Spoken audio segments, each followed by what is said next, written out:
యేసయ్య ఏమన్నాడు? నీ నమ్మిక చొప్పున మనసులో కదా. నువ్వు అనుకోవాల్సింది ఏమనుకోవాలి? నా పరిస్థితులను నా తండ్రి మార్చబోతున్నాడు, ఒక ఆశీర్వాదకరమైన అనుభవంలోకి నేను వెళ్ళబోతున్నాను, నా కుటుంబాన్ని కూడా అలా బ్లెస్ చేయబోతున్నాడు, దేవుడు బలమైన కార్యం చేయబోతున్నాడు. అందుకే మాటలతో చేతి మీకు అర్థం కాదని పాటల రూపంలో కూడా మీకు అందించడానికి దేవుడు నా కృపనిచ్చాడు. కాపాడాడు, ఇప్పుడు దాకా ఇక ముందు కూడా ఆయనే కాపాడతాడు. కానీ మనసులో ఆయన యందు విశ్వాసం ఉంచి మనసులో ఎప్పుడు కూడా పాజిటివ్ వేవ్స్ని రానివ్వాలి. పాజిటివ్ వేవ్స్ని అంటే అనుకూలమైన ఆలోచనలు, ఆశీర్వాదకరమైన ఆలోచనలు, దీవెనకరమైన ఆలోచనలని ఎప్పుడు సరఫరా కానివ్వాలి. ప్లీజ్ సీరియస్గా తీసుకోండి. నేను చెప్పింది తీసుకుంటే మీ రోగాలు తగ్గుతాయి, మీరు ఎదుర్కొంటున్న శోధనలు పోతాయి, ఆత్మీయంగా బలపడతారు, అన్ని విధాలా దీవించబడతారు. ఉన్నదంతా మనసులోనే ఉంది పెద్దోడా, నీకు బుర్ర ఉంటే నా మాట నీకు ఎక్కాలా, ఉన్నంత ఎక్కడుంది? అందుకే బైబిల్ గ్రంథం అన్నిసార్లు మనస్సు మనస్సు మనస్సు మనస్సు. మీరు ప్రార్థనలో అడుగు వాటి నెలను పొంది ఉన్నామని ఎక్కడ నమ్మమన్నాడు? యేసు ప్రభు అని నోటితో ఒప్పుకొని ఎక్కడ విశ్వసించమన్నాడు? మనస్సు లేక హృదయమందు విశ్వసించి. మనసులో విశ్వాసం నీకు రక్షణ ఆధారం, మనసులో విశ్వాసం నీకు అద్భుతాలకు ఆధారం, మనసులో మార్పు నిత్య జీవానికి ఆధారం, మనసులో ఒత్తిడి నీ రోగానికి కారణం, మనస్సులో సందేహం నీ దరిద్రానికి కారణం. నేను చెప్తున్నా, ఈరోజు నీకు సంభవించినవన్నీ నాకు తెలిసి బహుశా గతంలో నువ్వు అనుకున్న విషయాలే జరిగినాయి. నువ్వు అనుకోనివేవో జరగల, నీ మనస్సులో నీ లోపలి పొరల్లో ఎప్పుడో ఏదో ఊహించావు నువ్వు, అదే జరిగింది. తర్వాత ఇప్పుడు ఆడేలాగే వాడుతున్నావు, నేను అనుకున్నట్టే జరిగిందని. నేను అనుకున్నట్టే దేవుడు అంటాడు, ఎందుకు అనుకున్నావు అట్ట అంటాడు. ఎందుకు అనుకున్నావు అంటే ఎందుకో నాకు అట్ట అనిపించింది, అట్ట అనిపిస్తే అట్టే అయిద్ది, ఇక అనిపించొద్దట్ట, అనుకోవాకట్ట. ఏమండి, అర్థమైందా మీకు? ఇంక అనుకోవాకండి, దిక్కుమాలిన ఆలోచనలు, దరిద్రపు ఆలోచనలు రానివ్వకండి. వచ్చినాయా? అయిందే. నేను చెప్తున్నా, నీ మనసులో కలిగే ఆలోచనలో ఎంత వింతో చూడండి. ఇది నీ బాడీనే కాదు, నీ చుట్టుపక్కల ఉన్న వ్యక్తుల్ని, పరిస్థితుల్ని కూడా ప్రభావితం చేస్తాయంటే ఎంత భయంకరమైన విషయం అండి ఇది. నీ మనసులో కలిగే ఆలోచనలు నీ బాడీనే కాదు, నీ చుట్టుపక్కల ఉన్న వ్యక్తుల్ని, పరిస్థితుల్ని కూడా ప్రభావితం చేస్తాయంటే నమ్ముతావా? ఏబు పిల్లలు ఎందుకు చచ్చిపోయారు? వాళ్ళ ఆలోచనలు బట్టి చచ్చిపోయారా? ఏబు ఆలోచనలు బట్టి చచ్చిపోయారా? అంటే ఇతని ఆలోచనలు ఎటు తగిలినాయి? ఎవరిని చేసినాయి? రాసుకో అక్కాయి, రాసుకో, గుర్తుపెట్టుకునే సీన్ నీకు ఉండదు కానీ రాసుకోండి, అందరు రాసుకోండి. ఎంత కీలకమైన విషయమో ఇది. ఒంటెలకి పశువులకి అసలు ఏమన్నా సంబంధం ఉందా? కానీ ఏబు ఆలోచనలు, ఏబు మనసులో కలిగిన అనుమానాలు, ఆలోచనలు పశువుల్ని కూడా ప్రభావితం చేశాయి. చుట్టూ ఉన్న దాసదాసి జనాంగాల్ని ప్రభావితం చేశాయి. ఇప్పటిదాకా మనం అనుకుంటున్నాం ఏంటంటే, మన మనసులో కలిగే ఆలోచనలు మన బాడీని మాత్రమే డ్యామేజ్ చేస్తాయి అనుకుంటున్నాం, కానీ మనకు వెలపటున్నటువంటి వ్యక్తుల్ని కూడా మన ఆలోచనలు ప్రభావితం చేస్తాయి అనేది బైబిల్ చెప్తున్న సత్యం. నీ ఫ్యామిలీలో కొంతమంది కుటుంబ సభ్యులు ఉన్నారు తమ్ముడు, నువ్వు భక్తిపరుడుగా ఉన్నావు, దేవుని సంబంధిగా ఉన్నావు, లేదా కుటుంబ భారం కలిగి ఉన్నావు, వాళ్ళ గురించి నువ్వు చేసే ఆలోచనలు వాళ్ళని కూడా డ్యామేజ్ చేస్తాయి. అదే నువ్వు వాళ్ళ గురించి ఆశీర్వాదకరమైన ఆలోచనలు కలిగి ఉన్నావు అనుకో, ఆశ్చర్యంగా వాళ్ళ అదే రూట్కి వస్తారు. నీ ఆలోచనలు నిన్నే కాదు, నీ చుట్టుపక్కల ఉన్న వ్యక్తుల్ని, వాతావరణాన్ని, పరిస్థితుల్ని నెగిటివ్గానైనా మార్చగలవు, పాజిటివ్గానైనా మార్చగలవు. వింతగా ఉంది కదా. అబద్ధాలు ఆడుకుని చెప్పండి, అర్థమైందా మీకు నేను చెప్పింది? ఎంతమందికి అర్థమైందో చేతులు ఎత్తండి. దించండి. మీరేమనుకోవద్దు, మళ్ళీ చెప్తా. అర్థం కాలేదు అన్నోళ్ళు చేతులు ఎత్తండి. రైట్, మళ్ళీ చెప్తా విను. ఒక్కళ్ళకి అర్థం కాకపోయినా సరే మొత్తం చెప్తా నేను. అంటే ఇప్పుడు మొత్తం ప్రసంగం అంతా కాదు, ఇప్పుడు నేను చెప్పిన పాయింట్ చెప్తా. ఏబు తన మనసులో ఆలోచించుకున్నాడు. ఏబు ఆలోచనలకి పిల్లలకి ఏమన్నా సంబంధం ఉందా? ఏబు హృదయంలో పర్సనల్గా వచ్చింది. ఏబు మనసులో పర్సనల్గా వచ్చిన ఆలోచనలు ఏమని? పిల్లలు బాగున్నారు, పిల్లలకి ఏమన్నా అయిద్దేమో. ఒంటెలో పశువులన్నీ బాగున్నాయి ఇప్పటి వరకు, ఇవన్నీ పోతాయేమో. నా పిల్లలందరూ పచ్చగా ఉన్నారు, నా పిల్లలు చనిపోతారేమో. నా భార్య నాకెంతో విధేయతగా ఉంది, రివర్స్ అయిద్దేమో. నా శరీరం ఎంతో ఆరోగ్యంగా ఉంది, రోగగ్రస్తం అయిద్దేమో. ఈ ఆలోచనలు నోటితో అంటాడా, మనసులో కలుగుతాయా? మనసులో తరచుగా వస్తున్నాయి. మన మనస్సులో కలిగే ఆలోచనలో పాము నా ముందుంది, కరిస్తే విషం ఎక్కి సస్తాను అనే ఆలోచన గుండె దాడ పెంచింది, చెమట పట్టించింది, ఆయాసాన్ని తెప్పించింది. అంటే ఒక మనసులో కలిగే ఆలోచన మన బాడీని ప్రభావితం చేస్తుంది అన్నది అర్థమైందా? అదేవిధంగా మనసులో కలిగే ఆలోచన మన చుట్టూ ఉన్న పర్యావరణాన్ని కూడా ప్రభావితం చేస్తుంది అంటానికి ఏబు లైఫే ఒక సాక్ష్యం. ఏబు మనసులో కలిగిన ఆలోచనలు ఏబునే డ్యామేజ్ చేయాల. ఏబు పిల్లల్ని, ఏబు పశువుల్ని, ఏబు దాసదాసీలని, ఏబు భార్యను కూడా డ్యామేజ్ చేసినాయి. ఏబు ఆలోచనలకు వాళ్ళకి ఏమైనా సంబంధం ఉందా? ఇప్పుడు ఏబు పిల్లలు చచ్చిపోవడానికి ఏబు పిల్లల కారణమా? వాళ్ళు కూడా అట్లా అనుకున్నారా? మేమందరం బాగున్నాం, పుట్టుకుని మేమందరం చస్తామేమో అని వాళ్ళ నాన్నలాగా ఈ పిల్లలు కూడా అనుకున్నారా? ఏం లేవు. వాళ్ళు డైలీ ఒకళ్ళ ఇంట్లో ఫంక్షన్ పెట్టుకొని వాళ్ళు హ్యాపీగా తింటున్నారు, ప్రశాంతంగా ఎంజాయ్గా నవ్వుకుంటున్నారు, ఆనందంగా ఉన్నారు. కానీ వీళ్ళందరి గురించి ఆలోచించిన ఒకే ఒక్క వ్యక్తి ఎవరు? ఈ ఒక్కడి ఆలోచనలు ఎంతమందిని ఎఫెక్ట్ చేసినాయి చూడు. సోదరి, నీ ఆలోచనలు నీకు తెలియకుండా నీ ఇంటి వారిని, నీ చుట్టూ ఉన్న పర్యావరణాన్ని కూడా ప్రభావితం చేస్తాయి. అందుకే దీన్ని రాసుకోమన్నాను.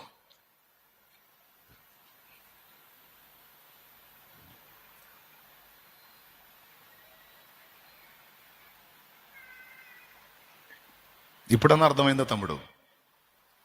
ఏబు మనసులో కలిగిన ఆలోచన ప్రకారం ఎక్కడో ఉన్న పిల్లలు చచ్చిపోయారు.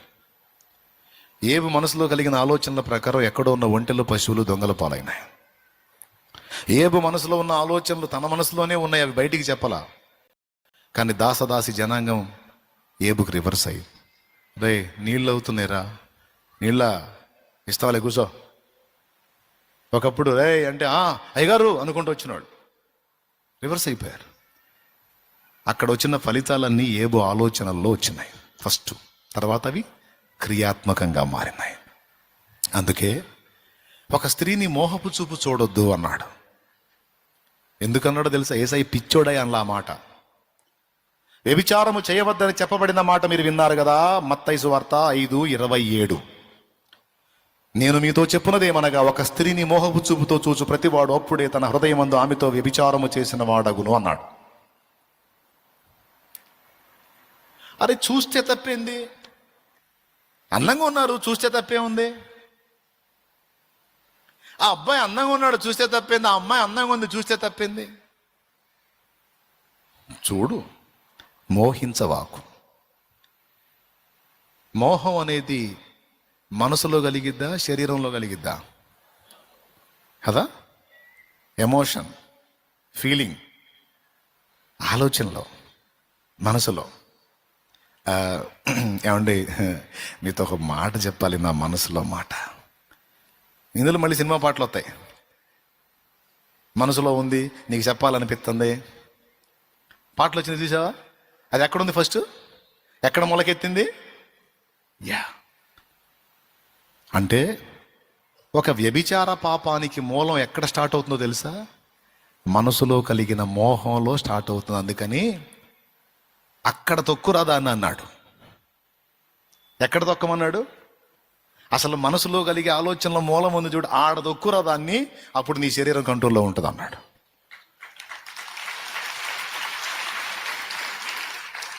అర్థమైందా? ఏముంది మనసులో ఆలోచన లేక మనమేం బయటపడుతున్నావా, ఎవరికన్నా చెబుతున్నావా? మనసులో అనుకుంటున్నామంటే ఆ మనసులో ఉన్నది ఒకనాటికి నిజంగా జరిగిద్ది. ముందు మనసులో ఆలోచిస్తాం, తర్వాత ప్రయత్నాలు స్టార్ట్ అవుతాయి. ఎంతమందికి అర్థమైంది? అందుకని ఏమన్నాడు, ఎక్కడ దొక్కేమన్నాడు? అక్కడే తీసేయి, ఆరంభంలోనే తీసేయి, ఆదిలోనే అణిచివేయి. అది పెద్దగా నీకు మారి శత్రువుగా నిన్ను నాశనం చేయకుండా నీకు మేలు కలిగిద్ది. ఏముందిలే ఆలోచనే కానీ ఉండనిచ్చావా?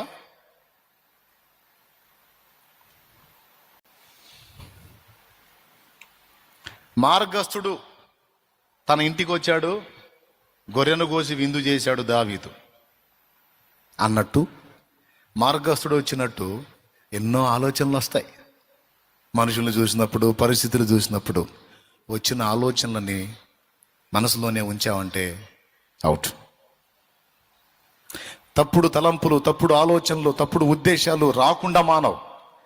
అవి మన తల చుట్టూ తిరిగేటువంటి దోమలు, ఈగలు, పురుగులు లాంటి వాటిని రాకుండా ఆపలేం. కానీ ఒకటి చేయగలం, అవి మన తలలో గూడు కట్టుకోకుండా వాటిని తోలివేయగలం.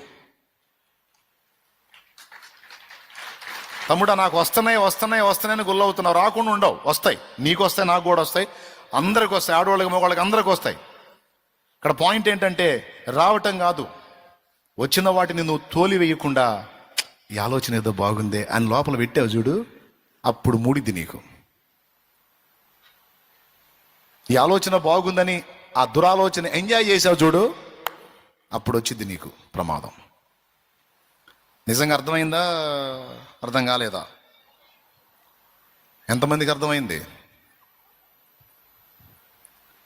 ఇప్పటిదాకా నేనేం చెప్పాను? మనస్తత్వ శాస్త్రం చెప్పానా? కాదు, బైబిల్ శాస్త్రం చెప్పింది నేను. మనస్తత్వ శాస్త్రం కాదు, బైబిల్. ఇప్పుడు చెప్పండి, మోహం అనేది ఫస్ట్ ఎక్కడ కలిగిద్ది? రైట్. విశ్వాసం ఎక్కడ ఉండాలి? రైట్. సందేహం ఎక్కడ ఉండొద్దు? మార్పు చెందాల్సింది ఏది? పాజిటివ్ అంటే అనుకూలమైన ఆలోచన ఉండాల్సింది ఎక్కడ? స్థిర మనస్సు, నూతన మనస్సు. అబ్బా, మనసు గురించి ఎన్ని విషయాలు చెప్పాడు, అవునా? ఇప్పుడు నేను గంట ప్రసంగం పెంచాను అనుకో, సణుగుడు ఎక్కడొచ్చిద్ది?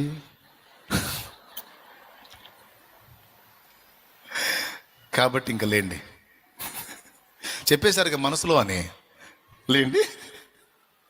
దేవునికి స్తోత్రం కలుగును గాక. అమ్మాయి లెగుస్తున్నావు, అమ్మాయి అక్కడ సీటు పోయిద్ది అని ఇప్పుడు ఆలోచన ఎక్కడ కలిగిద్ది? మాయ్ ప్లేటు అని ఆలోచన ఎక్కడ కలిగిద్ది? లేండి.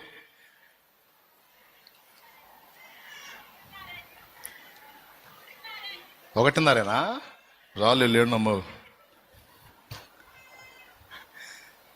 మీరు వింటే చెప్పొచ్చు కానీ పాపం ముసలామోతుకి ఇబ్బంది పడతారు. వారం వాళ్ళు అట్లా సాగొట్టకూడదు. అందుకని నేను మనసులో ఫిక్స్ అయ్యా,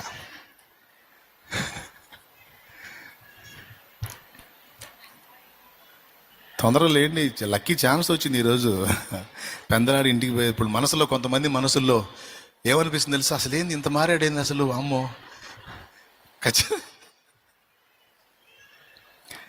చెప్పు సోదరా, జబ్బుకు మూలం ఎక్కడ పడుతుంది? సమస్యకు మూలం ఎక్కడుంది? పరిష్కారం ఎక్కడుంది?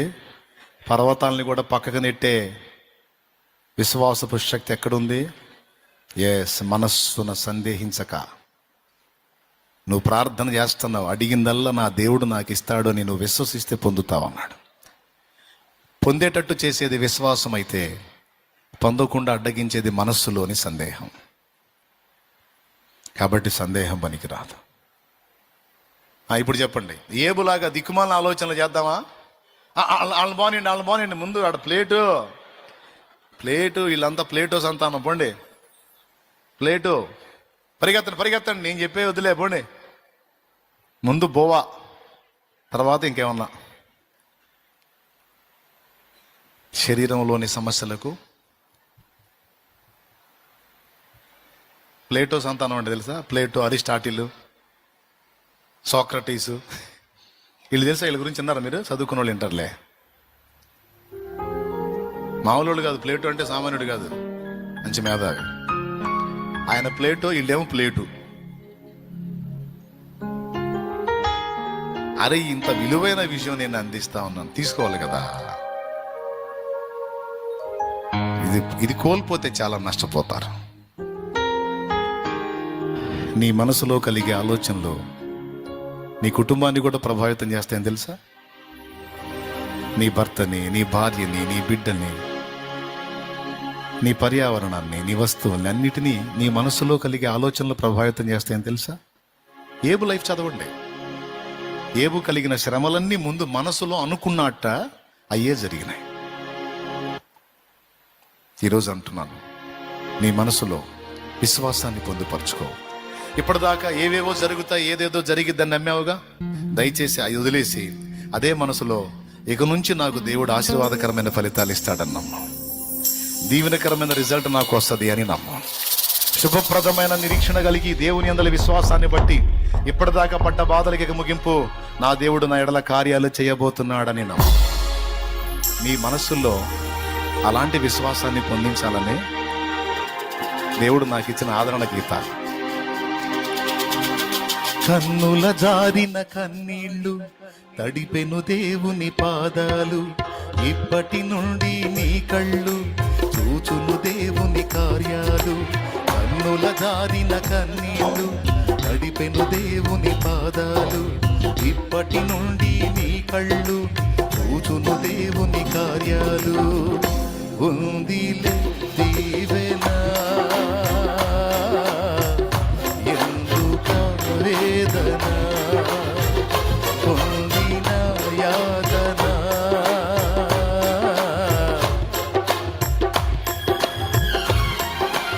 అలుగాకి లోకం నిలిచిన ఏకకేవై నీవు రోదించిన, అవమాన పర్వాలు ముగిసేనులే, ఆనంద గీతాలు పాడేవులే, నవ్వినోళ్ళంత నీ ముందు వచ్చే ఇక ముందు. మీరు షాలేం రాజు ఎందుకు ఇలాంటి మాటలు పాటల్లో పెట్టాడు? షాలేమాన్ ఎందుకు ఇలాంటివి రాస్తాడంటే, పరిశుద్ధాత్మ ఆదరణకర్త అని రాయబడి ఉంది. ఆదరణకర్త ఏం చేస్తాడు? ఆదరిస్తాడు. పరిశుద్ధాత్మ ప్రేరణలోనే అవన్నీ రాశారు. ఎందుకు? ఈ వ్యతిరేకమైన ఆలోచనలతో నిండిపోయి దుష్ఫలితాలు పొందుతున్న ఆయన బిడ్డల్ని, ఆ ఆలోచన కాదురా తల్లి కలిగి ఉండాల్సిందే, ఇంకా పతనం అవుతాను, ఇంకా భ్రష్టుపడతాను, ఇంకా నాశనం అవుతాననే దరిద్రపు ఆలోచనలు కాదమ్మా. ఈ పరిస్థితులన్నీ మారి ఆశీర్వాదకరమైన అనుభవాల్లోకి నేను వెళ్ళబోతున్నానని నువ్వు నీ మనస్సులో అనుకోమ్మా. నీ మనస్సులో విశ్వసించు తమ్ముడు, ఆ ఫలితాలు చూస్తా ఉన్నాయి. ఏవు నెగిటివ్గా అనుకున్నాడు, అయ్యే వచ్చినాయి. యేసయ్య ఏమన్నాడు? నీ నమ్మిక చొప్పున మనసులో కదా నువ్వు అనుకోవాల్సింది. ఏమనుకోవాలి? నా పరిస్థితులను నా తండ్రి మార్చబోతున్నాడు, ఒక ఆశీర్వాదకరమైన అనుభవంలోకి నేను వెళ్ళబోతున్నాను, నా కుటుంబాన్ని కూడా అలా బ్లెస్ చేయబోతున్నాడు, దేవుడు బలమైన కార్యం చేయబోతున్నాడు. అందుకే మాటలతో చేతి మీకు అర్థం కాదని పాటల రూపంలో కూడా మీకు అందించడానికి దేవుడు నా కృపనిచ్చాడు. ఆయన నీకు తోడై ఉన్నాడు. నువ్వు ఎందుకు అట్లా నెగిటివ్గా అనుకుంటావు? నీ పరిస్థితులు మారుతాయి. మారుతుంది నీ జీవితము, వేదన చెందకుమా, మరచిపోడు నిన్ను యేసయ్య, మాటే నమ్ము సుమా. మోసే భారం, నువ్వు చేసే త్యాగం, ఎదురీతలన్నీ ఎదకోతలన్నీ చూసెను నా దైవం, చెయ్యునులే సాయం. ఎదురీతలన్నీ ఎదకోతలన్నీ చూసెను నా దైవం, చెయ్యునులే న్యాయం. మారుతుంది నీ జీవితము, మరచిపోడు నిన్ను. దేవునికి మహిమ. ప్రజల మెప్పో లేదా ప్రజలు ఇష్టపడతారనో కాదు ఈ పాటలు సిద్ధపరిచింది. ప్రజల్ని బతికించాలని, ప్రజల ఆలోచనలని, ఆ వ్యతిరేకమైన ఆలోచనలని అనుకూలంగా తిప్పాలని, దాని ఫలితాన్ని బిడ్డలు అనుభవిస్తే నిజంగా చూడాలని.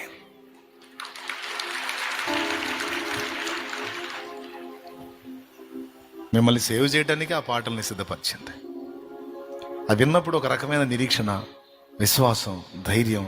నిజమే కదా, ఎందుకు నేను కృంగిపోవాలి? నా దేవుడు ఉన్నాడు కదా, నా కన్నీళ్ళు ఆయన చూశాడు కదా, నా అవమానాలు ఆయన చూశాడు కదా. చూసిన దేవుడు ఊరుకుంటాడా? నేను పాపినై చెడిపోయినోడిగా, చెడిపోయిన దానిగా ఉన్నప్పుడే నన్ను ప్రేమించి ప్రాణం పెట్టినోడు, ఆయన రక్తంలో కడగబడి ఈరోజు ఇంత మంచిగా నేను ఉన్నాను, క్రమంగా ఉన్నాను, ఇప్పుడు వదిలిపెడతాడని అన్నాను. ఇప్పుడు న్యాయం చేయడా? ఖచ్చితంగా నా దేవుడు నా పక్షాన కదులుతాడు.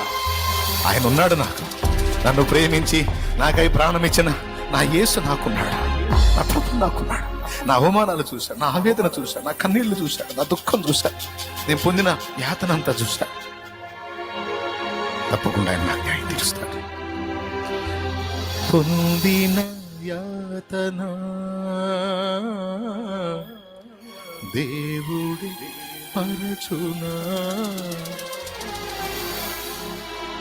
పలుగాకి లోకం నిల్చిన ఏకగివై నీవు నిల్చిన అవమాన పర్వాలు ముగిసేనులే, ఆనంద గీతాలు పాడేవులే.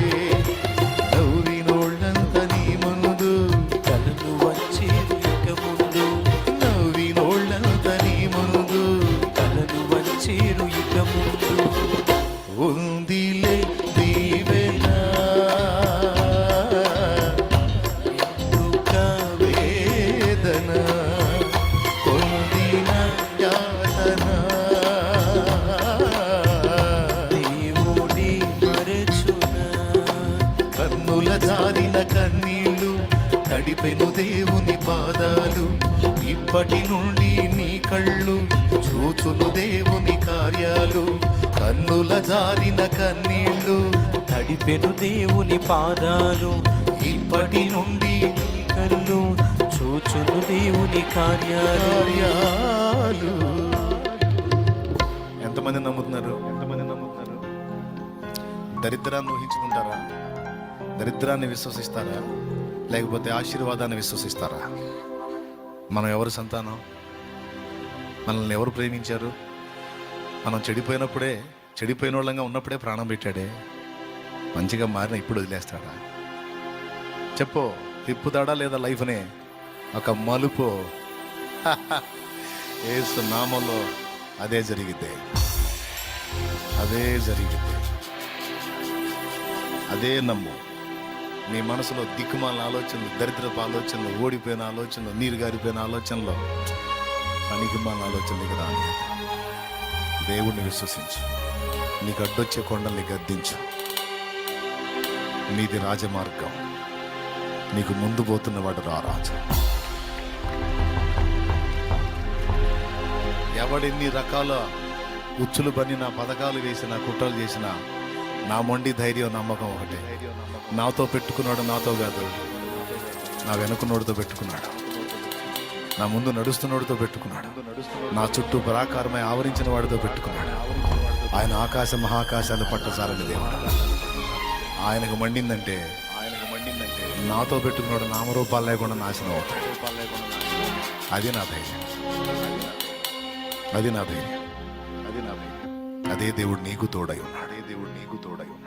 నీ విశ్వాసం చొప్పునే నీకు ఫలితం ఉంటుంది కనుక జాగ్రత్త పడు.